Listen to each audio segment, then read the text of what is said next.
my name's Sean McCann. I'm the president of the Stanford Historical Society. What we do is we benefit the museum, so all the money that we make goes to the museum to help them in their endeavors and help them do different things. What's that? So they're not trying to see you. Okay, sure.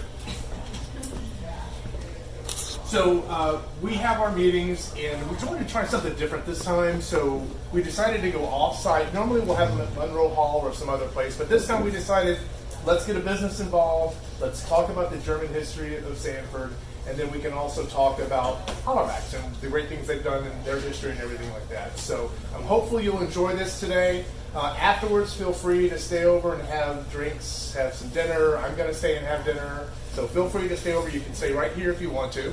But to kick things off, I just wanted to thank Hollerbachs and thank Christina for letting us have our meeting here. Thank you very much. So just a couple of normally I go through various reports, but I'm going to skip those today. We're going to get right into the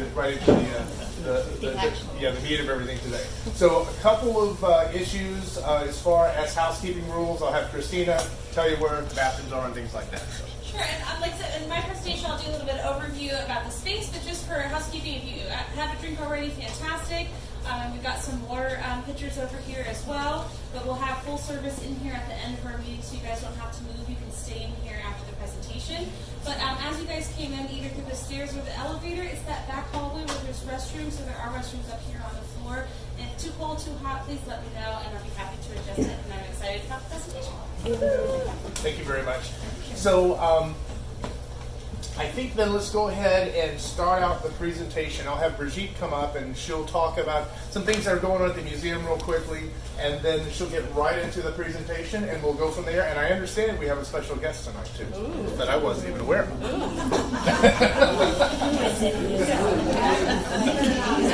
going to switch over here so you guys get the attachments sheet. Hi everyone, my name is Brigitte Stephenson. I'm the curator over at the Sanford Museum. I'm excited to be here talking about some things happening at the museum that we're really excited about. Right now we have a temporary exhibit that is love letters, love throughout the ages in Sanford, where we have both modern examples of love and examples from the past of love. I like to joke it makes everyone feel old. For the younger people, I have jokes about playlists and mixed CDs.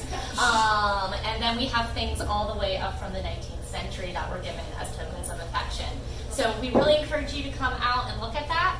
And in celebration of that, February I believe it's the 8th, at 6 o'clock, we are going to be having our Sweet and Sour event.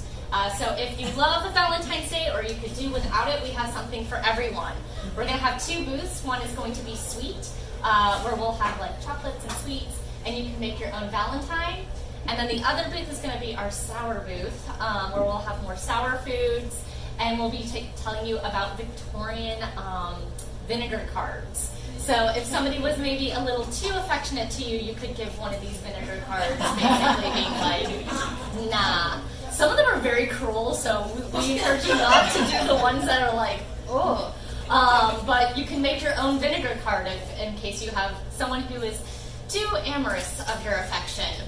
I will also be giving a lecture on Henry Sanford's love life. Is he a dutiful family man, or is he just a no-good playboy? That's up for you to decide by the end of it. So we encourage you to come on out. That is going to be February the 8th. It's going to be a Thursday, and it's from 6 to 8 o'clock, so we hope to see you. At the museum? Yes, at the museum. And then in March, we're working with Holy Cross and the Historical Society to have a panel of the descendants of the Chase family. For those of you who might be driving around, you might see the Sunnyland everywhere, or even Chase itself. That is due to because the Chase family, basically, it's been arguably been a company town for the Chase family. So those descendants are going to be talking about their family and having a panel with that. And that's all in thanks to Holy Cross and their 150th anniversary that they're celebrating. And that is going to be one of our first wine and cheese events, so we're very excited about that. So that is going to be March the 16th, I believe. I think so. Yeah, and that is going to be 5:30 until 7:30, I'm assuming. Finally, we're doing a Spring Fling event this year based on our English Bicycle and Tennis Club. So we'll give you some more details on that, but that is going to be May the 8th, I believe, right? Okay. I'm looking to Savannah. If not, you can look all on, I think we have some of those events on the calendar, and if not, we're going to be putting those on our social media, so please follow us on social media. Just type in Sanford Museum. Okay, now that I got all the plugging and all of that stuff done. So this is the Sanford Museum. If you don't know where it is literally right down the street, and we're free. We're also open Tuesdays through Saturdays, 9 to 5. So we hope to see you soon. Okay, so let's talk about Sanford's. First of all, we're going to talk about Sanford in Germany before we get to the Germans from Stanford that live in Sanford. So Henry Shelton Sanford is our town founder, and he has ties to Germany because he studied abroad. And actually, I'm going to move because I'm blocking some things. Oh no, we can't see this little doodle. That's sad. We have a doodle when he was in university, which shows even to this day, all college students like doodling on their margins. So his diplomatic career kind of really starts in Germany. At this time, it was the German Confederation, which was a series of different states. So you may have heard of like Bavaria or Baden-Württemberg, and I'm sorry if I'm butchering those names. Those are all states, and they used to have their kind of own rules, and they had a confederation at this time period. And Henry Sanford gets kind of his appetite whet by traveling and getting these small secretary of legation posts, and decides he really wants to go into diplomacy, and the best way he can do that is to go to the University of Heidelberg, which at the time was one of the most premier institutions to get your degree in. I know we think Oxford now, but at the time, Heidelberg was really one of the best in the area. What's interesting is also he's going to university at this time, and he's witnessing the revolutions of 1848.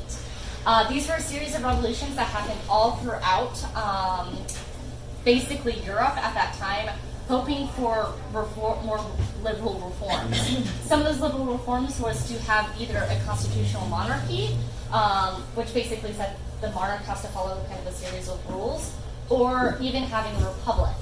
And Henry Sanford's witnessing this, and you think as an American who just recently, his country is very new, he's all for it. No, he's not. He is absolutely like, oh my gosh, now the social season is destroyed.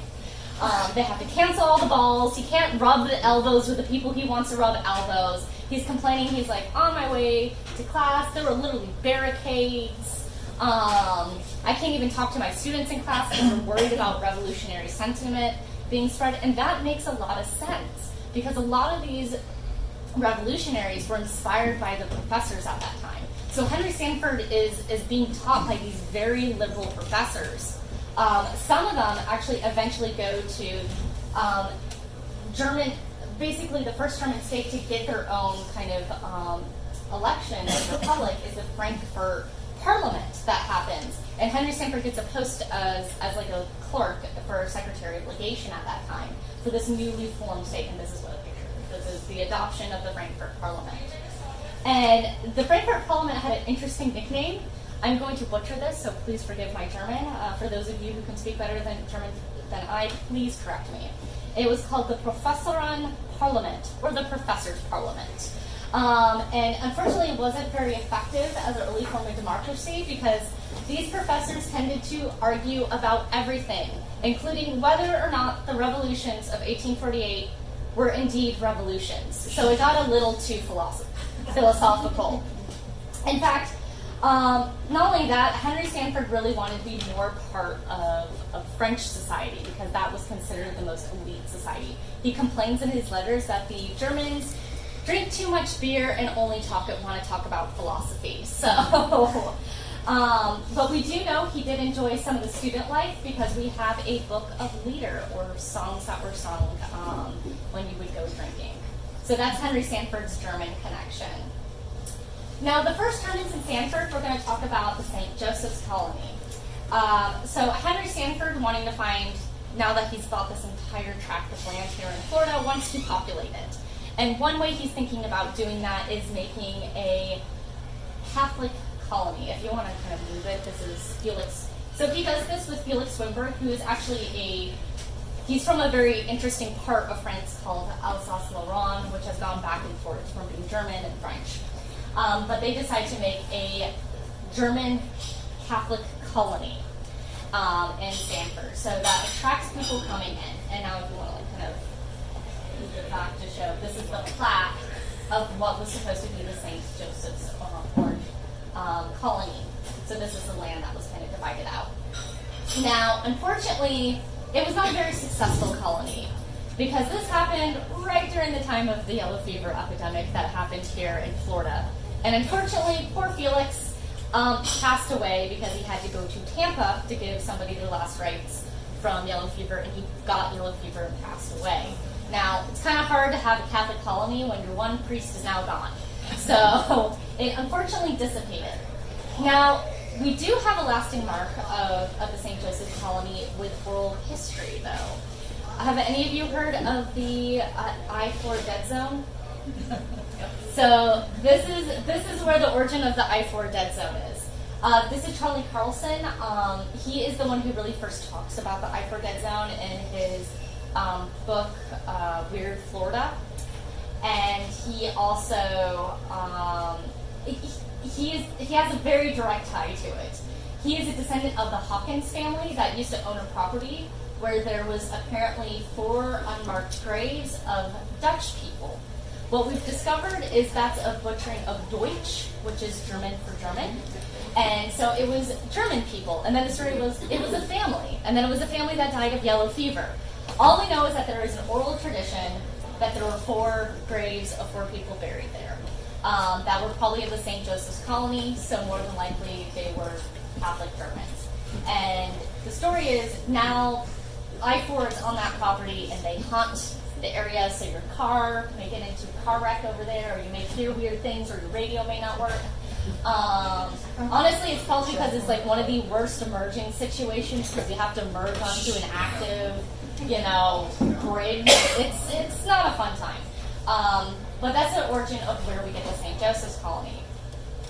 Now, I'm gonna have my notes. Also, but we did have a lot of Germans in the Paola and Sultan Lake area. And in fact, in the 1880 census, it had only 20 residents that were from Germany, and that number ballooned to 211 in 5 years in the Florida 1885. I was just looking for Linda. Melinda? No, Linda. So basically, that's a huge number. Many of these Germans originally immigrated to New Jersey, where they were farmers. So it's interesting to see the census records because you can see either that they're first generation Americans and their parents are German and they were born in New Jersey, or they're from Germany and had at one point lived in New Jersey. And there were farmers, and apparently Henry Sanford was very interested in getting farmers in the area because he wanted this to be an agriculturally developed land. So he specifically targeted those communities up in New Jersey. So many of them lived in this area. Here are some of the red names. This is a postal map made in the late 19th century of some of the Germans that we know that were living there. Not all of them were farmers. It's important to know. I'm going to name a couple of the individual Sanfordites that came from Germany and what they did. So we're going to first start with, get ahead of the game, Joseph Zapp. If you want to kind of push it to the side, because I think this is a delightful photo. This is Joseph Zapp with the 2 taxidermied alligators and the most fake Florida scene that you could have. And look at how happy he is. So Joseph Zapp came from the United States, from the German state of Württemberg, sorry if I'm pronouncing that wrong, in 1883.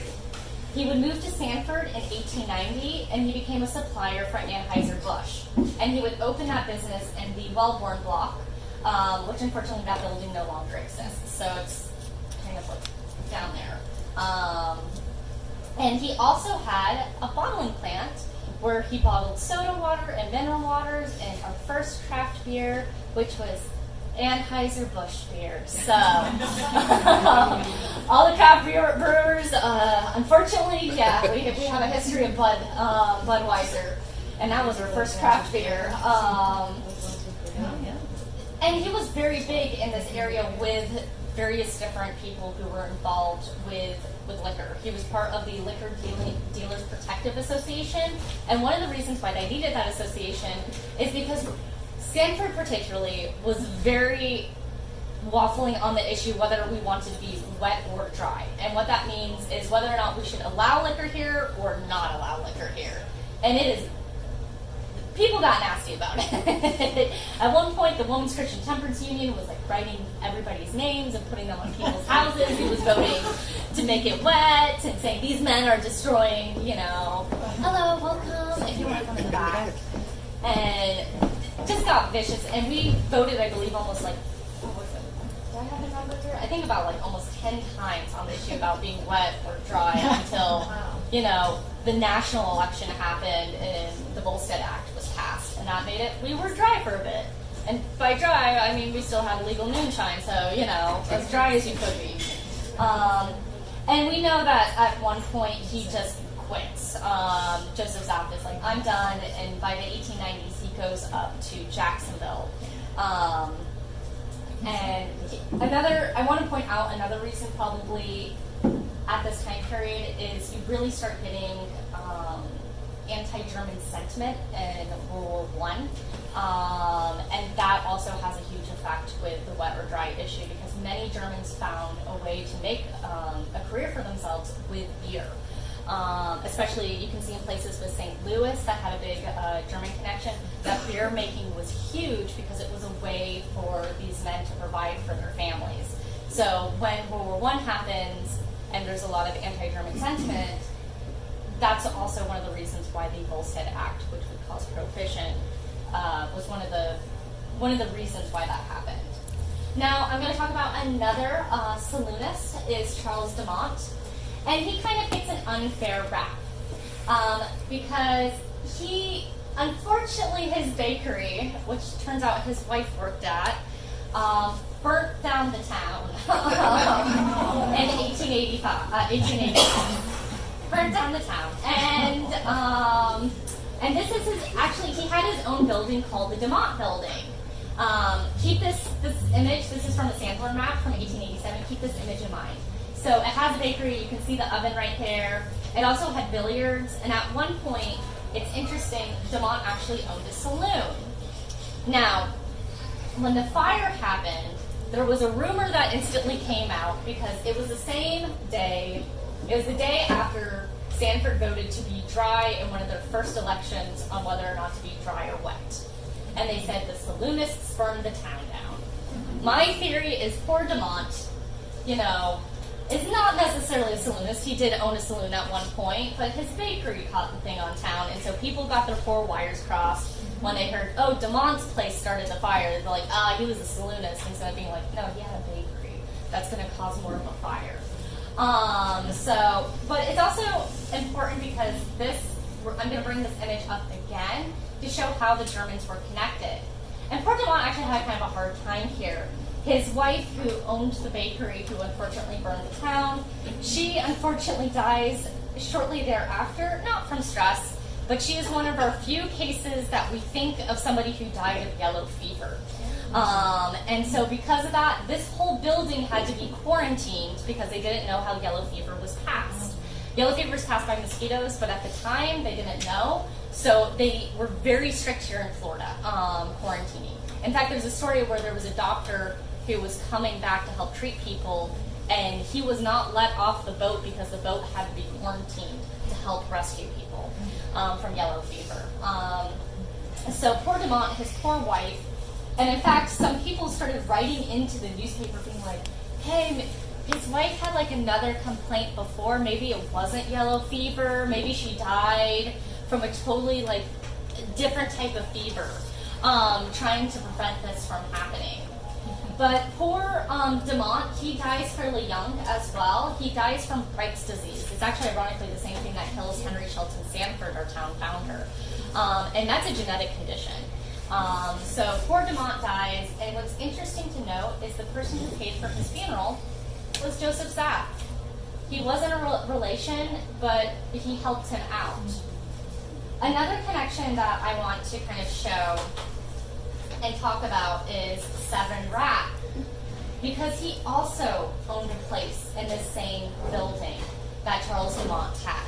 He was a cobbler known in town. In fact, apparently an article his obituary said all the kids liked going to his shoe shop because he would be making shoes and telling kids stories from Hans Christian Andersen. So he was kind of like a grandfather for the town. He unfortunately died. He never got married and died without children, but he did have a 90-year-old parrot, which I don't know what happened to the 90-year-old parrot. But that being said, he was known for being kind of a grandfather figure, but if you're an academic, you knew him because he had one of the best collections of lichen. To this day, Harvard and other, I found this fun fact, there is the Consortium of North American Lichen and Herbia that is online, and is an online database of every single lichen and all the different samples of it. And they still have Rapp, Severn Rapp, as the one who collected it. So he was the one really identifying it. He didn't have a background in science, he just really liked it, and he would go around, and there's a memory of somebody writing about him going to his workshop, and just everywhere there's samples. It's not like super well organized or anything like that, and he's shipping them off to all these different places. So I think that he was a very interesting man. In fact, here's the quote. Mr. Rapp was a German immigrant without any special scientific training, but endowed with a keen mind and a critical mind. And quote, his workshop and laboratory contained greater conglomeration than I have ever seen elsewhere in one room. Shoes for repair, shoemaker tools, canned food for himself, food for his parrot, books, mosses, microscope medicines, and other articles too numerous to mention. He took his dinners at a cheap hotel where the food was plain but good, for we sampled it together.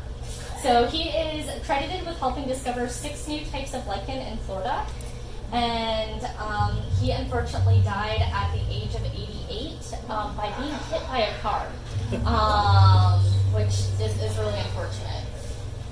Another German who was kind of temporarily here was John J Mauser. He originally immigrated to Tampa to enter in the cigar business. But we think he moved here to Sanford because in 1910 there was a huge and violent cigar strike that happened, which is very interesting, and I'm hoping one day to give a lecture, so we'll see. And he employed a mixed staff of both white, Cuban, Spanish, and black workers in his factory. This is actually a picture of it.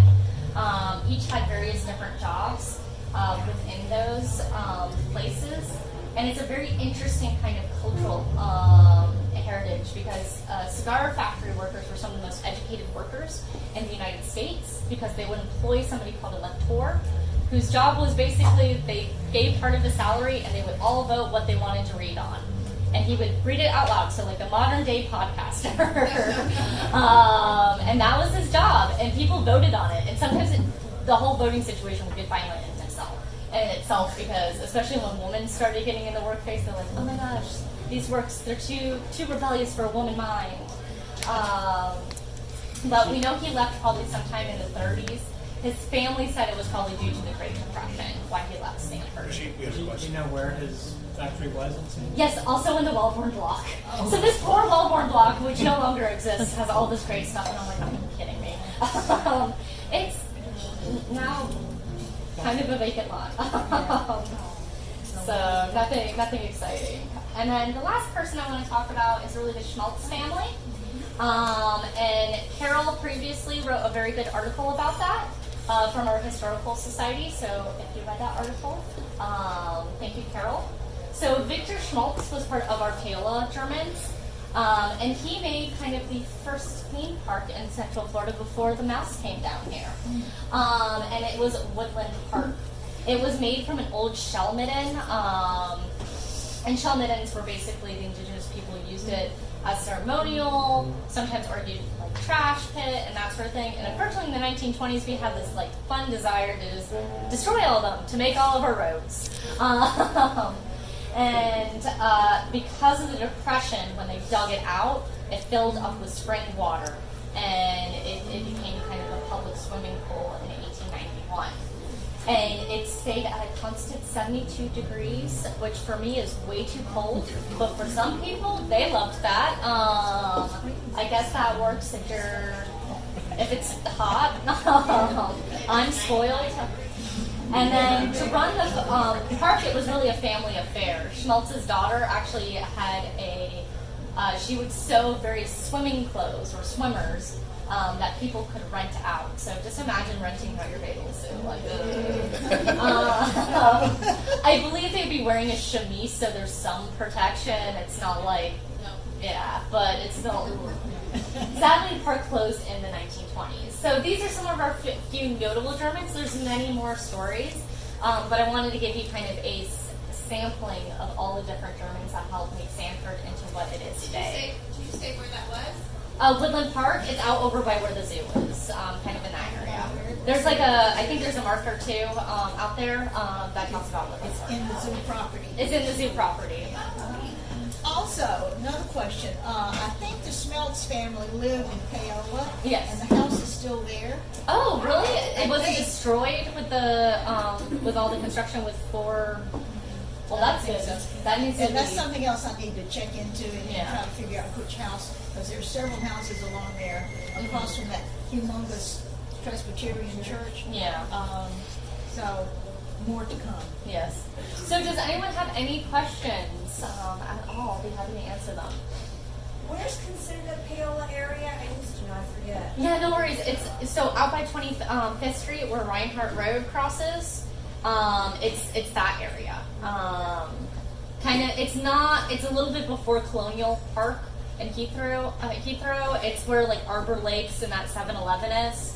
That's like in the middle of the road. Past Upsala. Yes, past Upsala. Okay.